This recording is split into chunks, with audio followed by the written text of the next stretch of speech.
इंसानियत की कदर नहीं, बल्कि हमारा मजहब इस्लाम कहता है कि फितना फैलाने वालों के खिलाफ तुम लड़ो, चाहे जान जाना खुद के हवाले कर दिया जाए। हम मंदिर की हिफाजत करने के लिए तैयार है।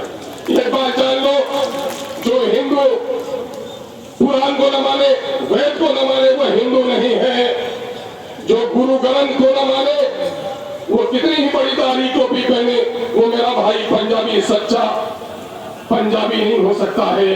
अमल बना करके आपके सामने इंशाअल्लाह देंगे कि एहतजाज कितने किस्म से किया जाए। आप सबके सामने चंद दिनों पहले एक तफसीली खत आया हुआ है जिसमें हर डिस्ट्रिक्ट के लोगों को एहतजाज दर्ज कराना है जुलूस की शक्ल में। लेकिन जिस वक्त बिल पास हुआ था, सुबह से लेकर 3 बजे रात तक, दूसरे दिन 3 बजे सुबह तक मनोज झा जी वहाँ बैठ करके बिल की मुखालफत करते रहे और अपनी पूरी कोशिश की कि ये बिल पास नहीं आता हूँ। इस मंच से मैं उनको सैल्यूट करना चाहता हूँ जिस शख्स ने अपने किडनी को बदलवा लिया लेकिन अपने विचारधारा को नहीं बदला।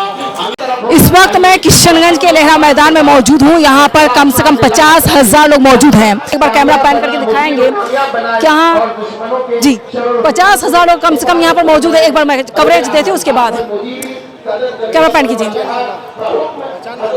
हाँ पहचान। तो यहाँ पर काला कानून नाम दे दिया गया है। काला कानून को लेकर लगातार सवाल उठाया जा रहा है। तमाम मंच पर मौजूद नेताओं से मैं बात करूंगी, उनसे जानने की कोशिश करूंगी कि आखिर इस तरह से ऐतिहासिक प्रोग्राम जो रखा गया है उसके पीछे मकसद क्या है। क्या सुप्रीम कोर्ट द्वारा जिस तरह से फैसला लिया गया है और आने वाले वक्त में अंतरिम फैसला होना बाकी है, लेकिन इसके बावजूद जो मुस्लिम कम्युनिटी है लगातार विरोध प्रदर्शन कर रहे हैं। मंच पर यहाँ पर तमाम लोग मौजूद हैं, उनसे भी मैं बात करूंगी, लेकिन प्रोग्राम खत्म होने के बाद बात हो सकती है इन लोगों से भी मैं जानने की कोशिश करूंगी। मंच को जरा फोकस करेंगे। यहाँ पर संजय झा जी मौजूद हैं, सांसद, और यहाँ पर आप देख सकते हैं कि इशराक आलम जी मौजूद हैं। यहाँ पर अख्तरुल ईमान साहब विधायक मौजूद हैं, इजहार असफी साहब मौजूद हैं, तमाम विधायक यहाँ पर मौजूद हैं और तमाम और कई लोग आने वाले यहाँ पर हैं। लेकिन सवाल ये कि ये भीड़ आपको गवाह दे रही है कि आने वाले वक्त में सुप्रीम कोर्ट द्वारा जो अंतरिम आदेश का फैसला लिया गया उससे पहले कहीं ना कहीं मुस्लिम कम्युनिटी जो है वो पूरी मजबूती के साथ मैदान में जाएगी। चाहे कुछ भी हो जाए, आप बिहार ही नहीं बल्कि अलग अलग राज्यों में विरोध प्रदर्शन का सुर बज रहा है। चाहे वो राजधानी दिल्ली की बात की जाए या बिहार किशनगंज की बात करते हैं, हैदराबाद की बात करते हैं, राजस्थान की बात करते हैं, मध्य प्रदेश की बात करते हैं, यानी अलग अलग राज्यों में विरोध प्रदर्शन जारी है। अंतरिम आदेश तक लोग प्रदर्शन करते रहेंगे और ओवैसी साहब ने कहा है कि काला कानून को हम पास होने नहीं देंगे, लेकिन मुस्लिम कम्युनिटी ने भी जिद कर रखी है कि इस कानून को हम पास होने नहीं देंगे। हालांकि लोकसभा और विधानसभा में जिस तरीके से पारित कर दिया गया उसको लेकर इनमें ये मनमुटाव देखा जा रहा है कि हम ऐसा होने नहीं देंगे। तो यहाँ पर हजारों की संख्या में जो लोग मौजूद हैं उनसे भी मैं पूरी जानकारी लेने की कोशिश करूंगी, लेकिन ये आबादी, ये जनसंख्या बता रही है कि काला कानून के खिलाफ लोग किस तरह से यहाँ पर मौजूद हुए हैं। और कुछ लोगों से मैं बात करूंगी जिसको जानकारी हो वक्फ बिल के बारे में, वही मुझे बताएंगे। आप बता सकते हैं मौलवी साहब? ये जो है कानून जो लाया गया है काला कानून है, इसको वापस लिया जाए। ये इसका जो है संविधान में ये कानून नहीं है, इसकी वजह से इसको वापस लिया जाए। ये कानून संशोधन की वजह से दिक्कतें आएंगी। क्या दिक्कत आएगी? बहुत सारी दिक्कतें आ सकती है कि मस्जिदों को और जो है दरगाहों को जो है छीना जाएगा और कब्रिस्तान को जो है पुरखों ने, बुजुर्गों ने, बाप दादा ने इसको जो है इसको वक्फ किया है और इसको छीना जा रहा है। इसको की कोशिश कर रहा है कि इसको जो लिया जाए, छीन लिया जाए, तो ये सही बात नहीं है। ये नहीं होने देंगे? नहीं, ये नहीं होने देंगे। जिसको जानकारी हो उनसे ही मैं सवाल पूछूंगी, ऐसे किसी से भी मैं सवाल नहीं पूछ सकती हूँ। आइए किसको, कहाँ मैं आऊँ? उधर भी मैं आऊँगी, उधर भी आऊँगी। एक बार सिर्फ कैमरा पैन करने दीजिए, इधर आइए आप। नीतीश कुमार बहुत बड़ा गलती किया है, नायडू और नीतीश कुमार। ये बिल जो है पास करा करके वो अपना पैर में कुल्हाड़ी मारा है। वो हम लोग के लिए बहुत वो गड्ढा खोदने का काम किया है नीतीश कुमार। उसको कभी माफ़ नहीं करेगा ऊपर वाला, उसको जो है और उसका राजनीतिक चलेगा नहीं।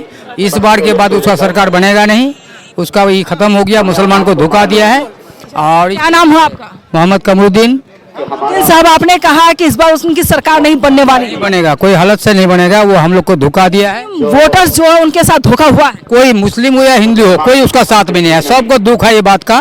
जो वो साइन किया है उसमें वो ये किया है, हम लोग का धोखा देने का काम किया है। ये बहुत काला कानून ला के मोदी अपना बहुत बड़ा गलत किया है। ये संपत्ति का मालिक वो नहीं है, मालिक हम है। जो दान किया है, मेरा बाप दादा ने दान किया है, वो मेरा ये है, संपत्ति है, उसका नहीं है।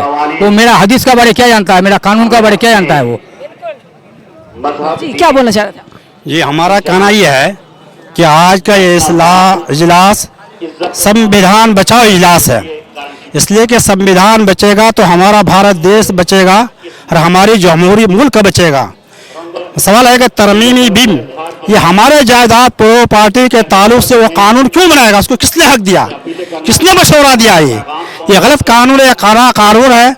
हम बहुत ही उसे दर्दमना दरख्वास्त करते हैं हुकूमत हिंद से कि इस काला कानून को वापस ले, इसलिए काला कानून से हमारी 9,500,000 एकड़ वो प्रॉपर्टी जो हमारे 9 लाख 9 लाख एकड़ 9 लाख एकड़ प्रॉपर्टी जो हमारे आबा अजदादों ने, जो हमारे पूर्वजों ने इसको दान किया था, हाँ 1718 से लेकर के आज तक दान किया है। ये तमाम प्रॉपर्टी को हड़प करने के लिए, अपने मित्रों को देने के लिए, अपने उद्योगपतियों को देने के लिए उन्होंने जो ये कानून पास किया है, हम इसके कानून को हम नहीं बल्कि पूरे हिंदुस्तान के लोग इसको विरोध करते हैं। और हिंदुस्तान के मुसलमान ही नहीं बल्कि गैर मुस्लिम लोग भी हमारे इस सपोर्ट में हैं और उनको भी इस मामले में बड़ी दुख है और तकलीफ है। आज उसका इजहार यह है कि स्टेज में हर कम्युनिटी के लोग, हर मजहब के लोग, हर सियासी पार्टियां, हर मुल्क की पार्टियां यहाँ पर मौजूद हैं, इसके विरोध कर रहे हैं। हम हुकूमत हिंद से कह रहे हैं कि उन्होंने वक्फ बाय यूजर क्यों लाया है। वक्फ बाय यूजर का मतलब ये होता है कि उसका डॉक्यूमेंट्स लाइए, उसका रजिस्ट्रेशन कार्ड भी लाइए। आज ये बताइए कि हिंदुस्तान की आजादी से पहले क्या जेरक्स था, क्या कोई रजिस्ट्रेशन था, क्या कोई कागज पत्र हो क्या था? आज हिंदुस्तान की आजादी से पहले कोई कागज पत्र नहीं था। हमारा अजदाद ने, मुगलों ने और क्या कहते हैं हमारे जो है लोगों ने इसको जो दान किया है इस्लामी फला बहबूदी के अल्लाह के नाम पर, हत्ता के यहाँ तक आता अगर हमने अगर दो प्रॉपर्टी को अगर दान किया अल्लाह के नाम पर, हम उसको इस्तेमाल नहीं कर सकते हैं। हम अगर झोपड़ी में भी रहेंगे लेकिन उसको हम इस्तेमाल नहीं कर, जब अल्लाह के नाम पर दे दिया है। ये हुकूमत हिंद इसको क्यों इस्तेमाल कर रहा है, क्यों इसको नाजायज इस्तेमाल करने का कानून बनाया, इसको किसने हक दिया? इसका जवाब हमको दे। क्या हिंदू उन्होंने क्या कहता है 2200 लोग के अंदर मेंबर बनाया है, 22 में से उनका 14 मेंबर और 8 मेंबर हमारे मुसलमान रहेंगे और गैर मुस्लिम को उसको दाखिल करना किसने हक दिया? क्या हिंदू जो जितनी भी चीजें उनका स्थान है क्या उसको हमको मेंबर बनाएंगे? इसका मोदी सरकार हमको जवाब दे। ये सवाल सुप्रीम कोर्ट ने भी पूछा है कि हिंदू संगठन में, मंदिर मठ में क्या मुसलमानों को नियुक्ति दी जाएगी, नहीं दी जाएगी? नहीं दी जाएगी, हम भी कह रहे हैं। जब मुसलमानों को नहीं दी जाएगी तो मुसलमानों के प्रॉपर्टी के अंदर हिंदू को क्यों दी जाएगी? इसका जवाब हमको हुकूमत हिंद जवाब केंद्र सरकार देगी। हाँ, केंद्र सरकार चाहिए, हमको देगी। क्या चाहिए? अभी चाहिए हमको। केंद्र सरकार 7 दिन का वक्त दिया गया है। सुप्रीम कोर्ट ने जो सवाल उठाया उस सवाल का जवाब केंद्र सरकार से लिया जाएगा।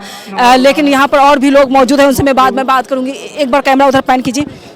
आइए। दूर दराज से आए हुए सभी लोग आज के तो कहीं ना कहीं आक्रोश लगातार देखा जा रहा है। मंच पर सभी नेतागण मौजूद हैं, सभी फ्री होंगे, सभी से मैं बात करूंगी।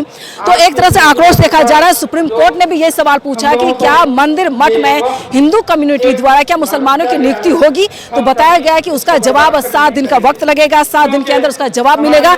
लेकिन सवाल ये कि आखिर वक्फ बोर्ड पर अमेंडमेंट बिल को किस तरह से लागू करने की कोशिश की गई है? क्या वाकई जिस तरीके से जनता सवाल पूछ रही है कि आने वाले वक्त में ये वक्फ की जो जमीन 9 लाख एकड़ जमीन है उसको वक्फ के नाम पर बेचा जाएगा, बिल्डिंग बनाई जाएगी या अपने जो बड़े संपत्ति जो है उनको दिया जाएगा, जो बड़े कारोबारी है, व्यवसाय के लिए है, उन लोगों को दिया जा सकता है। यही आवाज लगातार बुलंद हो रही है।